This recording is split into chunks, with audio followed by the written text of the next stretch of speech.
ভাদু পটল কাটো কাটো ভাদু, ভাদু দি।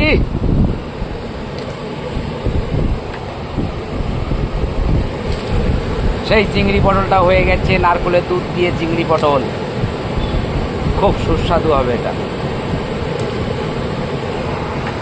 আপনারা মনে করছেন যে একই কাজ বারবার দেখাচ্ছে না, এই যে আপনি দেখে নেন, এই যে আপনার জায়গাটা দেখে নেন, একই কাজ বারবার আমি দেখাচ্ছি না। এই যে ছাদের উপরে কাজ করছি, নেতাজি বাজার, ফুগাছির মোড়, এটা হচ্ছে জাগুলি বাজার, নেতাজি বাজার। আমি একই কাজ বারবার দেখাই না। এই দেখেন এমডিএইচ মশলা ওখানে ছিল না, এটা সামলাই ছিল। এটা হচ্ছে এমডিএইচ মশলা, ব্র্যান্ডেড কোম্পানির মাল।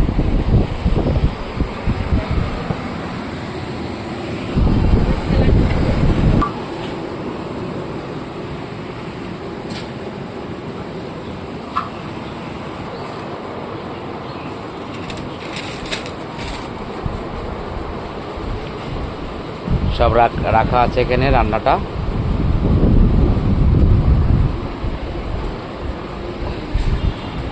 পটল চিংড়ি হয়ে গেল।